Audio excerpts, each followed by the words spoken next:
Most people remember the infantry storming Omaha Beach on June 6, 1944. The photographs, the films, the documentaries, they all show soldiers fighting their way up those deadly cliffs under withering fire. But here's what nobody talks about. Before those soldiers could even reach the beach, another group had to do the impossible. While bullets ripped through the air and shells exploded all around them, these men worked in waist-deep freezing water, wrapping explosives around steel obstacles designed to shred landing craft. They had less than 30 minutes before the tide would cover everything. Most of them were dead before they could finish the job. The combat engineers on Omaha Beach faced the highest casualty rate of any unit that day. And without them, the invasion would have failed before it even began. Let me paint the picture of what these men walked into, because the scale of what they faced is almost impossible to comprehend. The Germans had spent months fortifying every inch of Omaha Beach. Underwater, just below the surface at high tide, were thousands of obstacles. Steel hedgehogs, massive welded beams designed to rip the bottom out of landing craft. Wooden posts angled toward the sea, each topped with a teller mine that would detonate on contact. Belgian gates, heavy metal frameworks that would trap boats and turn them into sitting targets. All of this stretched for over 6 miles of coastline, in bands reaching hundreds of yards out to sea. The plan seemed straightforward on paper. 16 Gap assault teams would land 3 minutes after the first infantry wave. Each team had 41 men, Army combat engineers and Navy demolition specialists working together. They were supposed to blow 16 50-yard gaps through the obstacles in exactly 27 minutes before the rising tide made the work impossible. 27 minutes. That's all the time they had to save thousands of lives. But on that morning, as their landing craft bucked through 5-foot waves in the English Channel, the engineers already knew the plan was falling apart. They'd been loaded onto vessels the night before, and for hours they sat soaked to the bone, vomiting from seasickness, clutching their explosives and detonators. Some of these men had trained for over a year. Others had only weeks of preparation. None of them had ever seen combat. The landing craft was supposed to arrive at precisely 6:30 a.m., at low tide when the obstacles would be fully exposed, but strong currents pushed them off course. Some teams landed hundreds of yards from their designated spots. Others arrived late, after the infantry had already hit the beach. And some never made it at all. Their boats struck mines or took direct hits from German artillery before reaching shore. When the ramps dropped, what they saw stopped them cold. The beach wasn't empty like it was supposed to be. The pre-invasion bombing had missed almost every German fortification. Machine gun nests were intact. Artillery bunkers were operational. And the elite 352nd Infantry Division, a unit intelligence report said would be miles inland, was dug in right above the beach, looking down at them. The first engineer off one landing craft was hit before his boots touched the sand. The second made it 3 steps. Within seconds, half the team was dead or wounded, their bodies floating in the surf alongside the very obstacles they'd come to destroy. This is where the textbook plan died, and something else took its place. Something that military strategists still study today because it shouldn't have worked. It shouldn't have been possible. But somehow, against odds that defy rational explanation, these engineers did what they came to do. Let me show you how. Private First Class Edward Harding was 19 years old when he waded through the water at Omaha Beach with the 37th Engineer Combat Battalion. His pack weighed over 60 pounds, most of it high explosives. When his landing craft hit an obstacle 200 yards from shore, he jumped into water over his head. The weight should have pulled him under, but he fought his way to the surface and kept moving toward the beach. Around him, the water churned with machine gun fire. The sound, survivors would later say, was like hail hitting a tin roof. Except each piece of hail could tear through flesh and bone. Engineers dropped their equipment and dove underwater, trying to avoid the streams of bullets. Some drowned because their packs were too heavy. Others made it to the obstacles and tried to use them as cover. But here's the thing about those obstacles. They weren't just steel and wood. The Germans had rigged many of them with explosives. Touch the wrong one, and it would detonate, killing everyone within 20 yards. So the engineers had to work carefully, even as bullets whipped past their heads, even as mortar shells exploded around them, sending up geysers of water and sand and blood. The Gap assault teams were supposed to work in an organized fashion. There was a specific procedure: identify the obstacle type, attach the appropriate demolition charge, string primer cord between charges, move everyone to a safe distance, blow the gap, mark it with colored flags so incoming landing craft would know where to go. None of that happened. Instead, the engineers worked in whatever way kept them alive for one more minute. Some crawled on their bellies through shallow water, inching toward obstacles while machine gun fire stitched patterns around them. Others waited for mortar explosions to create brief clouds of smoke and sand, then sprinted forward during those few seconds of reduced visibility. A few simply stood up and walked calmly through the chaos, methodically attaching charges as if they were on a training exercise, their minds perhaps unable to process the horror around them. Lieutenant John Fink led a team that landed near the center of Omaha Beach. Within minutes, most of his men were casualties. But Finker kept working, moving from obstacle to obstacle, placing charges with wounded men providing what cover fire they could. When he ran out of explosives, he used German mines stripped from the obstacles themselves, rewiring them into demolition charges.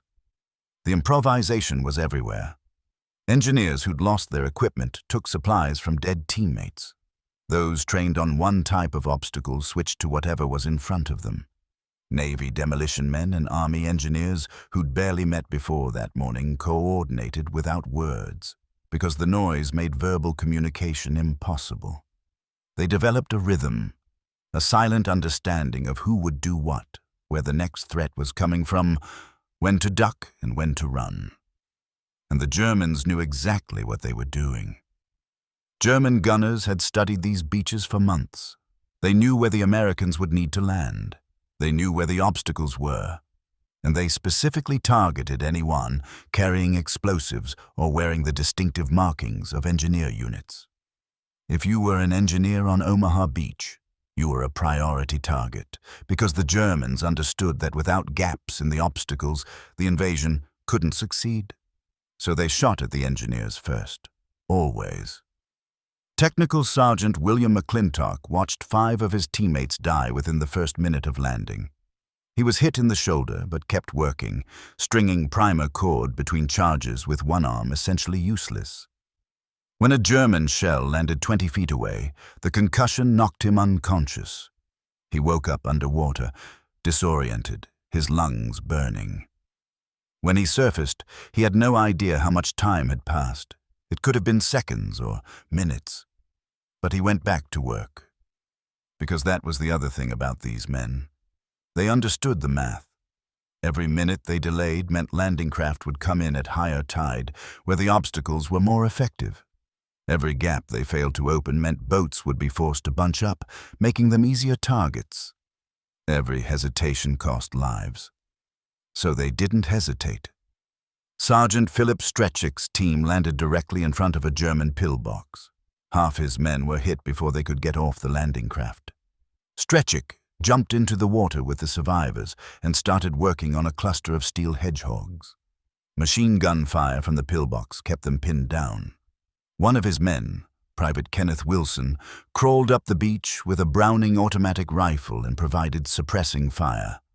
Not to destroy the pillbox, because that was impossible with an infantry weapon, but just to make the German gunners keep their heads down for a few extra seconds. Those seconds were enough. Stretchick placed his charges, lit the fuse, and everyone who could move scrambled for cover. The explosion sent twisted metal spinning through the air. When the smoke cleared, there was a gap.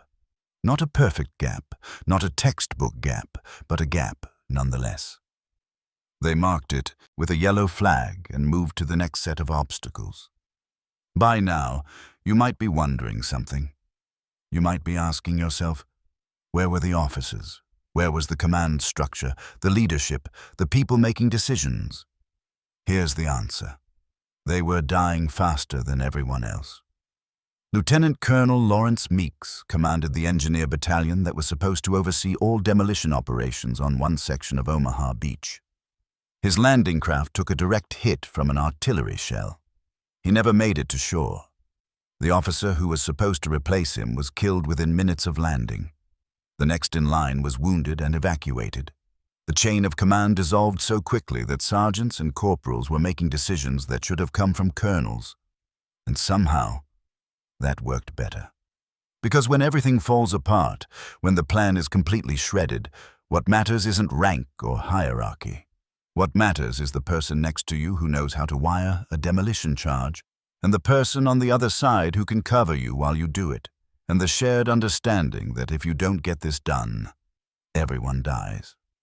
The engineers developed their own system, born from necessity. Whoever was closest to an obstacle took responsibility for it. Whoever had explosives shared them with whoever needed them. Teams that had lost all their officers followed the nearest sergeant or corporal or even private who seemed to know what they were doing. There was no ego, no concern about official command structure, just the work. Private Robert Garcia had trained as a radio operator, but when his team's demolition specialist was killed, he took over placing charges. He'd watched the specialist work during training exercises and thought he remembered the basics. His first attempt failed. He'd wired the charge incorrectly, and nothing happened when he hit the detonator. So he did it again, this time successfully. Then he moved to the next obstacle, and the next. By the time Garcia was evacuated with shrapnel wounds later that morning, he'd cleared a path through 17 obstacles. He'd received exactly 0 formal training in demolitions. This is what desperation creates. Instant expertise, born from watching and doing and having no other choice. But here's something that doesn't show up in most histories of D-Day. The engineers weren't just fighting Germans. They were fighting time itself, and they were losing. The tide was coming in faster than predicted. The obstacles that had been fully exposed when the first teams landed were now partially submerged. Engineers found themselves working completely underwater, holding their breath, trying to attach charges by feel alone because visibility was 0 in the churning surf. Some drowned while working, weighed down by their equipment, unable to surface in time. The primer cord that connected all the charges together was supposed to stay dry. Wet primer cord was unreliable. It might not burn correctly, might not set off all the charges, might leave gaps incompletely cleared. But everything was wet. The engineers were soaked, their equipment was soaked, the obstacles were underwater. So they improvised again, using extra blasting caps, running multiple fuse lines, anything to increase the odds that the charges would detonate. And even when the charges went off, the problems weren't over. Explosions on a beach create shrapnel, lots of shrapnel. Twisted metal from the obstacles, stones from the beach, even fragments of the explosives themselves. All of it became projectiles moving at lethal speeds. The engineers were supposed to take cover before detonating charges, but where do you take cover on an open beach under fire? Some hid behind other obstacles, hoping they wouldn't be hit by flying debris. Others just crouched down and hoped for the best. Private Leonard Lommel was working on a Belgian gate when the team 30 yards away blew their charges. A piece of shrapnel the size of a dinner plate flew past his head close enough that he felt the air move. Another fragment hit the water beside him with enough force to send up a geyser 6 feet high. He kept working. "What else could I do?" he said in an interview 50 years later. "Stop. We couldn't stop." That quote keeps echoing in my mind because it captures something essential about what happened at Omaha Beach. These men couldn't stop. Not because they were heroes, though they were, but because stopping meant dying, and working meant there was at least a chance of surviving. So they worked. By 7 o'clock a.m., 30 minutes after the first engineers landed, only 5 of the 16 planned gaps had been cleared. The timetable was blown. More than half the engineers were casualties. And yet boats kept coming in, thousands of soldiers in landing craft heading toward a beach that was still largely blocked by obstacles. Some of those boats found the gaps, others didn't. Landing craft struck mines and exploded, killing everyone on board. Some hit hedgehogs and tore open their hulls, sinking in deep water while soldiers weighed down with equipment tried desperately to escape. A few craft tried to bull their way through obstacles and got stuck, trapped, sitting targets for German artillery. The engineers saw this happening. They watched men die because there weren't enough gaps, because the work wasn't finished. And that's when something shifted. Up until that point, the engineers had been following some version of procedure, trying to maintain some semblance of organization even in chaos. But now, procedure went out the window completely. Engineers stopped trying to create perfectly cleared 50-yard gaps. Instead, they focused on creating any opening, anywhere, however small. 10 yards was enough for a landing craft. 20 yards was luxury. They stopped using the careful, methodical demolition techniques they'd learned in training. Instead, they overloaded charges using twice or 3 times the necessary explosives, because a bigger explosion meant more obstacles destroyed, and who cared about efficiency or proper procedure when every second mattered? Sergeant Frank Perigori's team ran out of standard demolition charges. So they gathered German teller mines from the obstacles, piled them together, and used their own hand grenades as detonators. It was insanely dangerous. If the grenades didn't detonate the mines correctly, the engineers would be standing next to a pile of live explosives. But it worked. The explosion was so massive, it cleared obstacles in a 30-yard radius. Other teams copied the technique. Soon, engineers all along the beach were improvising explosive charges from captured German ordnance. Some of these improvised charges were more powerful than anything the engineers had brought with them. Some failed to detonate. A few exploded prematurely, killing the men working on them, but gaps appeared. Slowly, painfully, bought with blood and courage and desperate innovation, gaps appeared in the obstacles. Now here's where the story takes a turn that even I didn't fully appreciate until I dug into the primary sources. Because there's another group we haven't talked about yet, and their role was just as crucial as the engineers. The Navy Beach Battalion. These were Navy personnel whose job was to manage the beach, direct landing craft to the right spots, evacuate wounded, organize supplies. They weren't combat troops. They weren't supposed to be anywhere near the fighting. But on Omaha Beach, they became engineers. When they saw how many engineers had been killed or wounded, Navy personnel grabbed explosives and started clearing obstacles themselves. Medical corpsmen set down their aid bags and picked up demolition charges. Boat crew members jumped into the water with wire cutters and started dismantling Belgian gates by hand.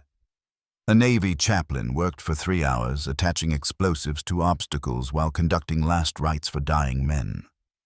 Lieutenant Junior Grade Joseph Vagi was a Navy officer assigned to coordinate beach operations. When he landed and saw the carnage, he organized every Navy person he could find into improvised demolition teams. Most of them had never touched military explosives. Vagi gave them a 30-second crash course. Attach it here, light this, run, and sent them to work. It shouldn't have worked.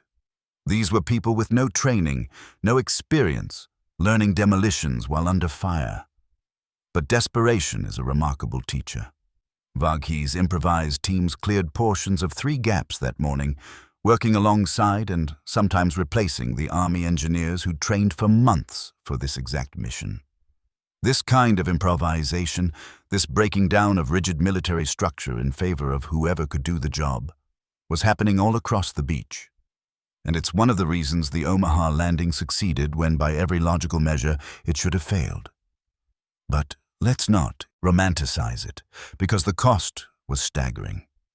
By 8 a.m., casualty rates among the engineer units approached 40%. Some teams had been completely wiped out. Others were down to just a handful of men.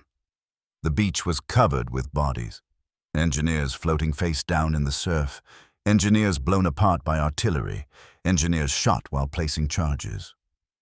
Private First Class Leo Nash carried his wounded sergeant up the beach to the seawall, then went back into the water to continue clearing obstacles. He was hit in the leg by machine gun fire, but kept working. When his team leader ordered him to evacuate, Nash refused. He stayed in the water for another 2 hours until blood loss finally forced him to stop. By that time, he'd helped clear portions of 2 gaps and saved at least 3 wounded teammates from drowning. Nash survived the war. Many didn't. Technical Sergeant Edward Morozowitz was working on a cluster of obstacles when a mortar shell exploded directly beside him. The blast threw him 20 feet through the air. When other engineers reached him, they found him still alive, but with catastrophic injuries. Morozowitz knew he was dying. His last words, according to witnesses, were instructions about how to properly wire the charge he'd been placing. That's the thing about these men. Even dying, they were thinking about the mission. Even bleeding out in the surf, they were focused on getting the job done. But here's a question that haunted military planners after D-Day. Why was Omaha so much worse than the other beaches? At Utah Beach, 50 miles west, American casualties were relatively light. At the British and Canadian beaches, Gold, Juno, and Sword, the fighting was intense but manageable. But at Omaha, everything went wrong, and the engineers paid the steepest price. Part of it was geography. Omaha Beach had high bluffs overlooking the landing area, giving German defenders perfect fields of fire. Part of it was luck. The presence of that elite German infantry division was unexpected. Part of it was failed intelligence. Aerial reconnaissance had missed many of the defensive positions. But a huge part of it was timing. The engineers were supposed to land at low tide with the obstacles fully exposed. Due to rough seas and strong currents, many landed late, when rising water had already begun covering the obstacles. This made the demolition work exponentially harder and more dangerous, and yet they did it anyway. By 9 o'clock a.m., 13 gaps had been cleared or partially cleared. Not the 16 that were planned, but 13 functional passages through the obstacles. Enough for landing craft to start coming in with some regularity. Enough to keep the invasion moving forward, but the engineers weren't done. Because even as more soldiers poured onto the beach, even as the American forces slowly began to push inland, the obstacles remained deadly, and the engineers kept working. Some teams stayed in the water for 8 hours, straight, clearing obstacles even after the initial crisis had passed. They worked through high tide, when visibility was 0 and everything had to be done by touch. They worked through continuing artillery fire, because German gunners knew the beach was still vulnerable. They worked until they physically collapsed from exhaustion, hypothermia, and blood loss. Private First Class Henry Santos was one of the last engineers off Omaha Beach. He'd landed with the first wave at 6:30 a.m. and wasn't evacuated until nearly 3:09 p.m. 8.5 hours of continuous work in cold water under fire. When medics finally convinced him to leave, he could barely walk. His hands were so damaged from handling explosives and cutting wire that he couldn't make a fist. He would spend 3 months in a hospital in England recovering. Santos never talked about D-Day with his family. It wasn't until after his death that his children found his medals and military records and learned what he'd done. This was common among the engineers. Many never spoke about Omaha Beach, never shared their stories, never sought recognition. Why? In interviews conducted years later, survivors gave similar answers. We just did our job. It was what we were supposed to do. There were others who had it worse. That last one particularly stands out. Engineers who'd worked for hours under withering fire, who'd watched their friends die beside them, who'd performed acts of almost superhuman courage. They still believed others had it worse. Maybe that's true. The infantry who had to cross the beach, the medics who treated wounded under fire, the rangers who scaled the cliffs at Pointe du Hoc. They all faced horrors that are hard to quantify or compare. War isn't a competition for who suffered most. But here's what I want you to understand. Without the engineers, none of those other acts of heroism would have mattered. If the gaps hadn't been cleared, landing craft couldn't have delivered reinforcements. Without reinforcements, the infantry pinned on the beach would have been overrun or forced to withdraw. The invasion would have failed. The engineers didn't just support the invasion. They enabled it. They made it possible, and they did it knowing they would likely die. The casualty projections for the Gap assault teams were openly discussed in the planning stages. Engineers were told to expect 50% losses. Some units exceeded that. The 37th Engineer Combat Battalion, which I mentioned earlier, lost 60% of its men on D-Day. The 146th Engineer Combat Battalion suffered similar losses. These men went into battle knowing the odds, knowing their job was essentially a suicide mission, and they did it anyway. Let me give you one more story, because I think it captures something essential about what happened that day. Private Robert Wright was a demolition specialist with the 299th Engineer Combat Battalion. His landing craft was hit by artillery fire before reaching the beach. The explosion killed the boat's crew and wounded several engineers. Wright, unhurt, organized the survivors and got them into the water. They swam to shore carrying whatever equipment hadn't been lost when the boat went down. Wright had a single satchel charge left, enough to clear maybe 2 or 3 obstacles.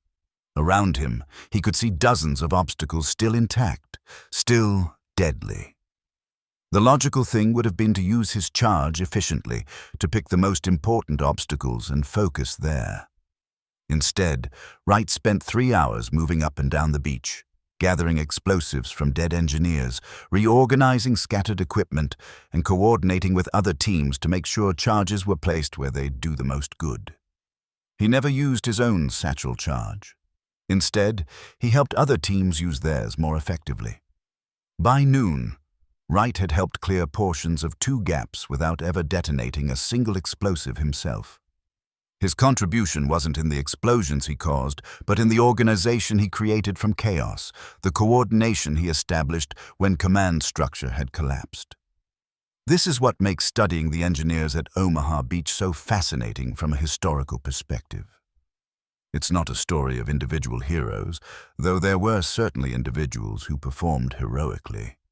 It's a story of collective adaptation, of dozens of small teams independently arriving at similar solutions, of men who'd never worked together before finding ways to coordinate without formal leadership. Military historians sometimes call it emergent command, the way organized behavior can arise from chaos when people share a common goal and a common threat. D-Day at Omaha Beach is one of the clearest examples of this phenomenon in modern warfare. But you know what? All this historical analysis, all this talk of emergent command and tactical adaptation, it misses something important. It intellectualizes what was, at its core, a profoundly human experience. These were teenage boys and young men, most of them civilians just months earlier, thrust into a situation of unimaginable horror. They watched friends die in front of them. They suffered wounds that would change their lives forever. They made split-second decisions that meant life or death for themselves and others, and they carried those memories for the rest of their lives. Joseph Balkowski, a historian who interviewed dozens of Omaha Beach veterans, noted that many of them, even in their 80s and 90s, still had nightmares about the beach. They still saw their friends floating in the surf. They still heard the sound of machine gun fire cutting through the air. One engineer, interviewed in 2003, said he still couldn't swim in the ocean, couldn't even look at waves without feeling panic. 59 years after D-Day, the trauma was still that fresh, still that real. This is what we forget when we tell these stories. We focus on the triumph, on the victory, on the successful invasion that led to the liberation of Europe. And those things matter. They matter enormously. But we can't forget the cost. We can't forget what was asked of these men, what they gave, what they lost. The final casualty figures for the engineer units at Omaha Beach weren't fully compiled until weeks after D-Day. The numbers varied depending on how you counted. Some reports included only those killed outright. Others included those who died of wounds later. Still others included those wounded so severely they never returned to duty. But the consensus is this. Of the roughly 900 engineers and Navy demolition personnel who landed in the first waves at Omaha Beach, approximately 40% became casualties. Nearly 300 men killed or wounded in the first few hours of the invasion. To put that in perspective, if you were an engineer landing at Omaha Beach on D-Day, you had a greater chance of being killed or wounded than a soldier at most of the bloodiest battles of the entire war. Your odds were worse than infantrymen at the Battle of the Bulge, worse than paratroopers jumping into Normandy. The only comparable casualty rates in the entire D-Day operation were among the Rangers at Pointe du Hoc. And yet, when you look at how D-Day is remembered, how it's taught in schools, how it's portrayed in films and documentaries, the engineers barely get mentioned. They're a footnote, a minor detail in the larger story of the invasion. Why is that? Why do we remember the infantry scaling the cliffs, but forget the engineers clearing the obstacles? Why do we know the names of generals and admirals, but not the men who made the landing possible? Part of it is the nature of their work. Demolitions aren't as visually dramatic as infantry assaults. Setting charges underwater doesn't make for compelling film footage. The engineers' heroism was technical, methodical, and largely invisible to anyone who wasn't directly involved. But part of it, I think, is that we're uncomfortable with these stories. We want our war narratives to be clean, triumphant, straightforward, good guys versus bad guys, clear victories, heroic charges. The engineer's story is messier than that. It's a story of plans falling apart, of improvisation born from desperation, of men dying while doing technical work that nobody understood or appreciated. It doesn't fit the narrative we want, so we ignore it. But here's why we shouldn't. Here's why this story matters, even 80 years later. The engineers at Omaha Beach showed us something profound about human capability under pressure. They demonstrated that ordinary people, when faced with extraordinary circumstances, can accomplish things that seem impossible. Not because they're superhuman, not because they're specially trained or uniquely talented, but because they refuse to give up. Every one of those engineers could have stayed behind the seawall. They could have decided that the job was impossible, that the casualties were too high, that no one could reasonably expect them to work in those conditions. And they would have been right. No one could reasonably expect what they did. But they did it anyway. That's not just a military story. That's a human story. It's about what people can accomplish when everything is on the line, when failure isn't an option, when the only choice is to keep moving forward or die trying. And it's about teamwork in its purest form. These men didn't clear the beach because they were following orders. By the time they hit the beach, orders were meaningless. They cleared it because the person next to them was trying to do the same thing, and together they could accomplish what neither could do alone. There's a memorial at Omaha Beach now. If you visit, you'll see lists of names carved in stone. Thousands of them, American soldiers who died in Normandy. Among them are the engineers, though they're not specifically identified as such. They're just names among names, equal in death as they were in the work they did. But there's also a small plaque added years later by veterans of the engineer units. It's not in a prominent location. You have to look for it. And it says something simple.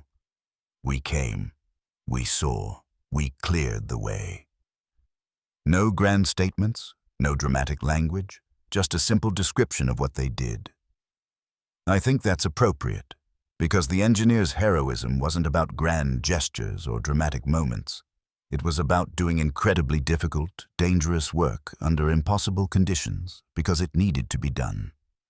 They cleared the way, and in doing so, they changed the course of history. So the next time you see footage of D-Day, or read about the invasion, or visit the beaches where it happened, remember this. Before anyone could storm those beaches, someone had to clear the obstacles. Someone had to work in the water under fire. Someone had to place the charges and light the fuses and blow the gaps. Those someones were the combat engineers. and without them, we might be living in a very different world. The engineers who landed at Omaha Beach that morning didn't know they would succeed. They couldn't have known. The odds were against them. The plan had fallen apart, and death surrounded them on all sides. But they did the work anyway. They cleared the way anyway. They made the impossible happen. And that's a lesson worth remembering, not just about D-Day, but about what humans are capable of when everything depends on it. We're capable of more than we think. We can accomplish things that seem impossible. We can work together to overcome obstacles that would defeat us individually. The engineers proved it.